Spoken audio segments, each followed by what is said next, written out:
ချွေတောင်ခေါက်ဆွဲချက်ရတာလက်ဝင်နေလို့ထင်နေတော့လားဒီနေ့မှာတော့ဟင်းကက်အမွေးကြိုင်နေအများကြီးထည့်စရာမလိုပဲတဟဲစစက်သားမုတ်လေးကိုသုံးပြီးတော့ချွေတောင်ခေါက်ဆွဲကိုအယိုးရှင်းဆုံးနဲ့အရသာရှိဆုံးဖြစ်အောင်ရှက်မှာပဲဖြစ်ပါတယ်မိရဲ့ဘလော်လေးကိုစုံထိကြည့်ပေးကြပါအောင်ရှင် အိမ်မှာလှုပ်စားအောင်ဘွားစားလို့ရ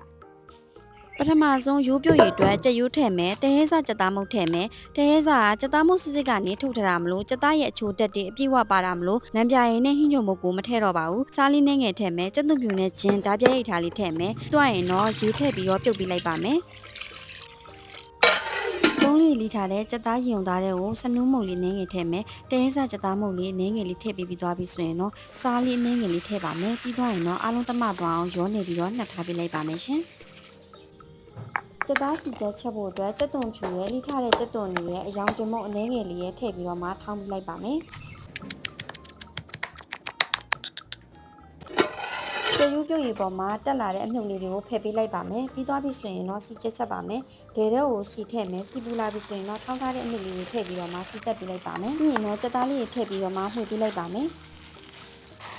ရင်းလေးနဲ့လေးထည့်ပေးလိုက်ပါမယ်။ကြက်သားထွက်လာတဲ့အရေရောပေါ့နော်။ဒီခန်းသွားပြီးတော့စီပြန်လာရင်အပေါ်ကနေအဖုံးလေးအုပ်ပြီးတော့မှချက်ပေးထားလိုက်ပါမယ်။အခုလိုမျိုးလေးစီပြန်လာပြီဆိုရင်တော့ရပါပြီ။ကြက်ရိုးပြုတ်ရည်တွေကိုထည့်ပေးလိုက်ပါမယ်။ပြီးသွားရင်တော့အားလုံးတမသွားအောင်လို့ရောပြီးတော့မှုပေးလိုက်ပါမယ်ရှင်။ကလပ်ပဲအစိမ့်မုတ်ထမင်းစားစုံတစ်စုံကိုရင်းနဲ့ထည့်ပြီးဖြော်ပေးလိုက်မယ်။ပြီးသွားရင်တော့ဟင်းရင်အိုးတွေကိုလောင်းထည့်ပေးလိုက်ပါမယ်။ပဲစိမ့်နဲ့ပေါ့နော်ပျောက်တဲ့ထီကိုဟင်းရင်အိုးလေးကိုချက်ပေးလိုက်ပါမယ်။ပဲစိမ့်နဲ့လေးပျောက်သွားပြီဆိုရင်တော့အုံတို့ထမင်းစားစုံလေးစုံကိုထည့်ပြီးတော့မှမှုပေးလိုက်ပါမယ်။မိကမြည်ကြည့်လိုက်တဲ့အခါမှာနည်းနည်းလေးပေါ့နေလို့ပေါ့နော်။တဟဲစကြက်သားမုတ်လေးကိုထည့်ပြီးတော့မှမှုပေးလိုက်ပါတယ်။တဟဲစကြက်သားမုတ်ကအငန်းတက်ကိုလည်းချော့တော်တာဖြစ်လို့ကျမရေကိုဂယူးဆိုင်တဲ့အင်ချင်းမရေအတွက်အရန်တင်တော်ပါတယ်ရှင်။အငန်းခက်လေးလေးစားတဲ့သူဆိုရင်တော့စားထည့်နိုင်တယ်လို့တဟဲစကြက်သားမုတ်ကိုလည်းပို့ထည့်နိုင်ပါတယ်။အုံးစီကြက်လေးချက်ပါမယ်။အုံးတို့ 450mm တကြားလက်ဖက်စားစုံတစ်စုံစားနှင်းငယ်ထည့်ပြီးတော့မှရေးလေးနဲ့အုံးစီလေးထွက်လာတဲ့အထိချက်ပေးလိုက်မယ်။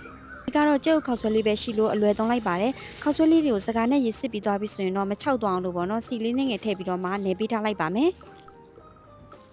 နောက်ဆုံးမှာတော့မုတ်ကျွတ်လေးကြော်ပါတော့မယ်ပြုတ်ထားတဲ့ခောက်ဆွဲကိုစီပူပူလေးထဲမှာထည့်ပြီးတော့မှကြော်ပေးလိုက်ပါမယ်ရွှေညွန့်အောင်လေးတန်းလာပြီဆိုရင်တော့ဆဲပေးလိုက်ပါမယ်ရှင်ခုဆိုရင်အုံနုနဲ့တင်းတင်းလေးနဲ့ရွှေတောင်ခောက်ဆွဲလေးသုံးဆောင်လို့ရပါပြီရှင်ရွှေတောင်ခောက်ဆွဲဆိုတာကအုံနုခောက်ဆွဲနဲ့အရသာဆင်ပေမဲ့အုံနုခောက်ဆွဲလို့ဟင်းရပြပြကြီးဖြစ်မနေပဲအုံနုအနှဲငယ်လေးနဲ့အနက်မွေးုံပါတာပဲဖြစ်ပါတယ်ရှင်အုံနုပိုကြရင်တော့အုံစီချက်လေးထည့်စားနိုင်ပါတယ် မြုပ်သီးလေးပါမြုပ်သီးစီချက်လေး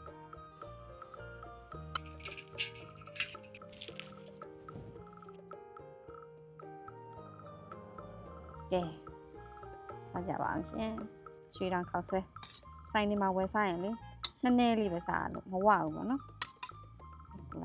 မိကရွှေတောင်ခောက်ဆွဲလေးထဲမှာငံပြားရည်နဲ့ဟင်းကြုံမမထည့်ပဲတဟဲစကြက်သားမုတ်တစ်မျိုးတည်းပဲသုံးပြီးတော့ချက်ထားတာပဲဖြစ်ပါတယ်တဟဲစကြက်သားမုတ်က20 gram အထုပ်သီးနဲ့180 gram ဆိုပြီးတော့စိုင်းနှစ်ရှိပါတယ်တဟဲစကြက်သားမုတ်ကိုဝယ်ယူခြင်းနဲ့ဆိုရင်တော့ City Mart, Ocean, Macro, Marketplace နဲ့တခြားစူပါမားကတ်တွေအပြင်အမျိုးမျိုးနယ်မှာရှိတဲ့ကုန်စုံဆိုင်စတိုးဆိုင်တွေမှာလည်းဝယ်လို့ရပါတယ်ရှင်အဲ့လိုလက်ဖက်ဆိုင်တွေမှာဆိုလို့လေမနက်စာရီပဲသွားစားပြီဆိုလို့ရွှေတောင်ခောက်ဆွဲမှာစားမဝဘူးခုလိုအိမ်မှာလှုပ်စားအောင်ဘွားစားလို့ရအားလုံးပဲနောက်ဘလော့မှာပြန်လည်ဆုံနေကြပါမယ်အားလုံးပဲတက်တာ